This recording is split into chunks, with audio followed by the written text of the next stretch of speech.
Then we'll show it late. Now, you know, there's nothing but illustrious guests. And tonight we have a guest of the fucking brand. Yo, Rashida Jones in the house. That's right, y'all. Rashida Jones in the building. You heard? You know what I'm saying? You're doing a lot of things, Rashida, even from the comfort of your own home. You're much. Involved in a lot of projects. So much. This is a project. Shout out to you in your new show, Black AF. For those of you who don't know what AF stands for, as fuck. I watched it, and it really is black as fuck. So how did you get Netflix to sign up to do that? Well, Kenya Barris has a lot of pull. Shout out to Kenya. Yeah, shout out to Kenya. He's, he signed a big deal there. He left ABC Disney and he signed a big deal there. And I kind of think the deal was you can do whatever the fuck you want. We can curse, right? Because we're just it's showtime. Showtime, baby. It's showtime. It's showtime and showtime. You feel me? They show nipples on this channel. Yes. You dig? So now you're not only are you in the show as the mother, but you're also directing as well. Yeah, I directed an episode, and I'm an executive producer. Yes, look at you. We're trying to do it. Wearing all the hats. You're trying to be the next, you know what I'm saying, motherfucking Shakespeare, executive produced so much shit. Shit. Yo, like LA Law and Gigi Hauser. All that shit. Kate and Allie. He peed that. The Bard. Shakespeare EP'd Kate and Allie? You want to go on the record with that? I'm absolutely, yes. I feel like Snopes might have to debunk that. But and Babe Ruth is Dominican. Those things are... Snopes is busy right now. Snopes is busy. So they're so busy right now. Yeah. So wait, now I'm going to be honest right here. When I first saw your character in the first episode, I did not like her. Was that done on purpose? Yeah. Because usually on TV shows, the mother is super wholesome, Claire Huxtable, baking cookies. Your character, at one point, she does Molly. So, that's did you like me? Did you like me at that point, or did you not like me at that point? I liked you at that point. After that episode, I finally got, because then after watching it, at first I was like, I don't like Kenya's character. I don't like your character. I don't like any of the kids. And then after that, I was like, oh, I get it now. Okay. So you guys, if that's what you guys were going for, you totally pulled it off. We were definitely going for our inroad was to be slightly unlikable people, and this a kind of like satirical, exaggerated version of a dysfunctional family where there's you have to search kind of hard for redeemable qualities, and then hopefully you spend time with us and you see our insecurities, you see our vulnerabilities, and you like us a little bit more. But that it was for sure the intention to start with some real unapologetic, not okay shit, which is fun for me because I'm always the most likable person in everything. Yes, and it gets a little boring. You're like the sweetheart and I'm like, don't get pigeonholed. Yeah, like the confidant. Nah, fuck that. I'm pulling Molly in my butt. I don't care. We're doing it. Yep, we are doing it. Which is more fun, acting or directing? I really like both. I love directing. I think that it's very difficult to do both at the same time. I'm not good at it. I think some people are good at it. I'm not. I find it a completely different brain space, but it's fun to tell people what to do. Right. And it's fun to see the whole shit, to really picture the entire thing and try to make sure that you get every single little element to work in favor of completing that thing. Yeah, for sure. Is it being in terms of acting and directing at the same time? Is it difficult because it's you're telling yourself what to do, or is it more difficult because you're managing all these people and managing your own performance? Yeah, that's it. I don't know how to manage my own performance. I'm not Daniel Day-Lewis, but if I'm trying to, it's impossible to do a good job and then also step outside and see what I'm doing. You know what I'm saying? Right. I can't. I'm not that good. Right. Or that nuts. Or that nuts. Yeah. And your character, yet. We'll see.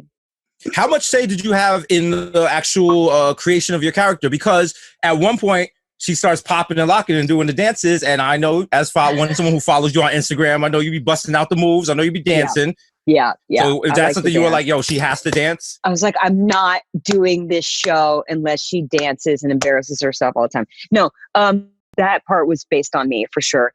And I think, Kenya wanted to, it's his life. So it's like kind of crazy, like, it's his life, but it's sort of like a meta surreal version of his life. Right. So there's some things we have to be true to, but we talked a lot about, how to make this like a living, breathing character on her own on screen. Got you. And dance was a huge part of that. How much latitude did you have to like ad lib and shit? Like, are you an ad libber or are you like, yo, stick to the script, give me the line? No. That's what made it fun. And Kenya's a writer, and it's also his life. So if he can't ad lib playing himself, his career is over. Pretty much. You should do something else. Pretty much. I don't know how to be me. How do I be me?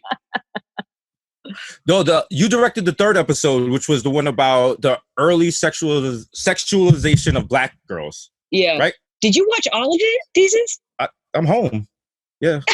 So yes. Oh, good. I'm glad. Yes, I'm home. I was like, they were like, "Do you want to watch this?" I was like, "Let me see what I'm doing tonight." Sitting on my couch for 8 hours. All right, let's do this. But, good. Was that something you felt important? It was important to bring to the show for them to spotlight that.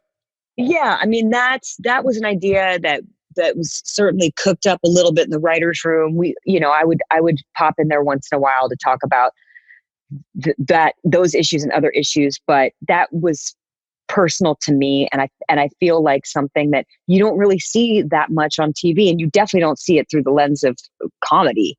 Right. Young Black girls are up against so much that their white counterparts are not, that their male counterparts are not. There's like all this pressure to be seemingly more adults than they should be, or they're treated as more adult than they should be. We see so many images of young Black girls being disciplined at school in a way that feels animalistic and unethical.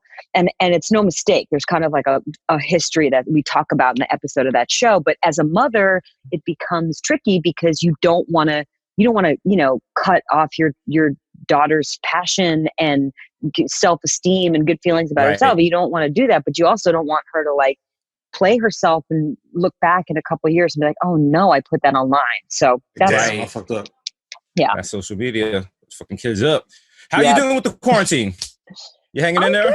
I'm good. Yes. I feel grateful. I feel blessed. I'm, trying to keep things normal, wearing a bright color, bringing the sunshine inside. I feel like DESUS, we're like kind of wearing the same outfit. There's like a mock turtleneck and a chain. The mock turtleneck? Yeah, we got there. Keep the bright pastel colors because, keep it positive. Do you watch your own show, like Gameville? Like as it comes out, do I watch it? Like, do you watch it like, yo, as to hone your craft? Or you're like, fuck that, I'm there. I'm already there. Like, I'm good. Like, I don't want to No. I mean, I watched cuts and stuff to, give notes, but I don't know. I feel like that's it'd be so weird to just watch. Do you never just stumble upon an episode of The Office and watch it? Like, oh, I was in this. I want to see this. Yeah, sometimes I'm like, oh, I remember. Yeah, sometimes if I stumble across, if it's already on TV, I probably won't press play on anything. Right. But like if it's on, I might check it out. So like you're one of those like I'm my own worst critic people.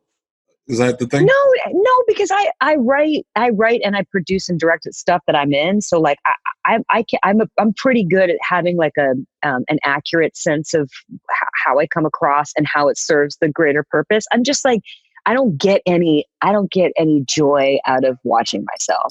That's not how I find my joy in my life. It's not like fair. There's things I haven't watched since they came out, since I had to not watch it. No. You guys watch old episodes of your show?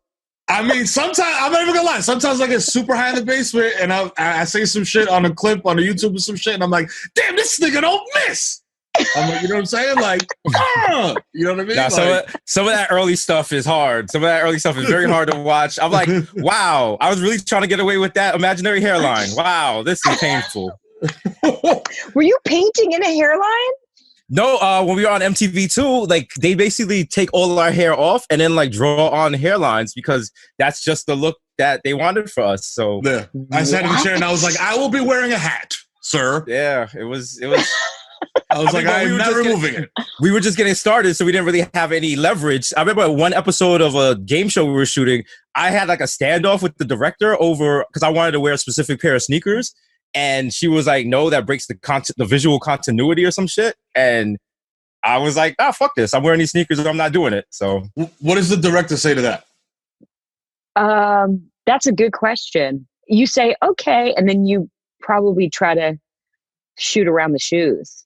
Right. But as a director, is that even something most directors are concerned about? Well, you're shooting a game show. I mean, I'm not being a dick, but like what is visual continuity in a game show? What does that even mean? Exactly. Was it a show about shoes? I don't know. I'm not judging that person, but it's not a fucking Marriage Story. Okay. You know what I'm saying? Like, come on.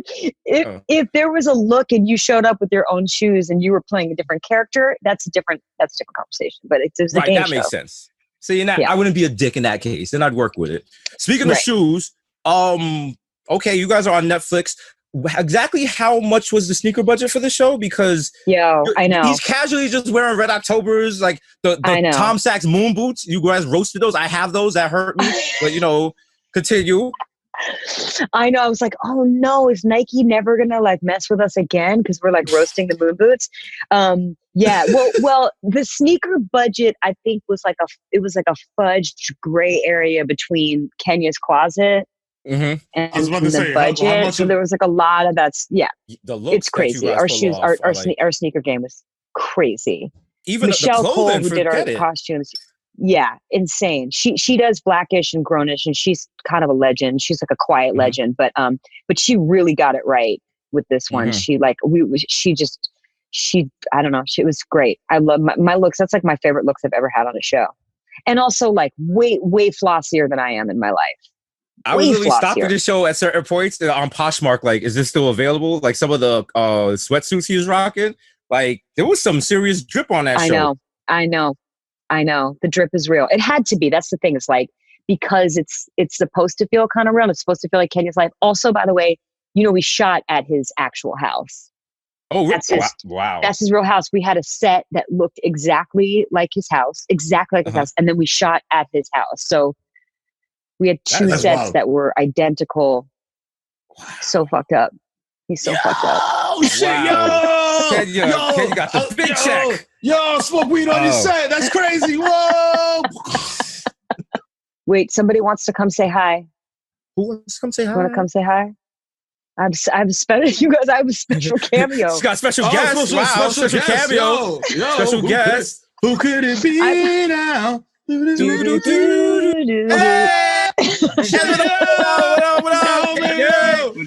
Crazy boys in the building. Oh wait, you can't hear. That's for your radio. Hey, the crazy boys in the building. That's hood love when you give when each one of you has an earphone. That's real. Ezra, God. You know what I'm saying? You're on the 4 train right now. There's just got a wire dangling in between you. Oh, you know what I'm saying? Shout out to Ezra in the building. You know what I'm saying? Oh, we was the same cook, guys. Damn. Here, just zooming and shit. You know what I mean? Just dress from the waist up. You feel me? What's up with? Is anybody wearing like things on their feet right now? No. Like, you guys wearing shoes? No, right? I got dirty socks on. Socks, yeah. Is it weird to turn around and look at your shoes and be like, I used to wear those? Because it feels weird, right? What's even weirder, there's all these unprocessed sneakers over here that I don't even know when they're ever going to get taken out the box. Because when am I going back outside with them? Like, yeah. Right. So. Do you guys ever wear slippers? Oh, yeah. What's your slipper game? I feel like Mero's got some slippers. Oh, I got slippers on deck. Instead of slippers, I take an old pair of Timbs that I've like super worn down. And I just take the Timbs, I take the laces out, and I just wear those around the house. What? Because they've been worn outside so long, like the sole is basically gone. Yeah, so but Timbs weigh like 15 pounds. It's good for the legs. Slippers, you're supposed to be like walking on air. Listen, I'm a cozy boy all day. Right? Also, Slippers. I got a Peloton bike So that helps me build up the leg thing, and I'm almost up to 80 resistance, so I'm going hard. So okay, oh, damn. All right, you know, that's trying cool. to get healthy with it. Slippers. Nice to see you guys. We're gonna send you Ezra. We're gonna send you some slippers. Yeah. You guys send him some slippers. We're gonna send you some slippers. I'll send you a pair of mine. Game 1. Yo, Rashida, thank you for being on the show. Every time we have a guest, we always ask them. You know, here in New York, the bodegas have neon signs that say what's available, or hot foods available. What would you like your neon sign to say? Maybe home AF. Hey, that works. Home AF. Yo, give it up for the homie Rashida Jones. Black Rashida Jones AF available on Netflix. Be sure to watch it. You will enjoy it. Give it up for Rashida Jones. Thanks, you guys. Nice to see you.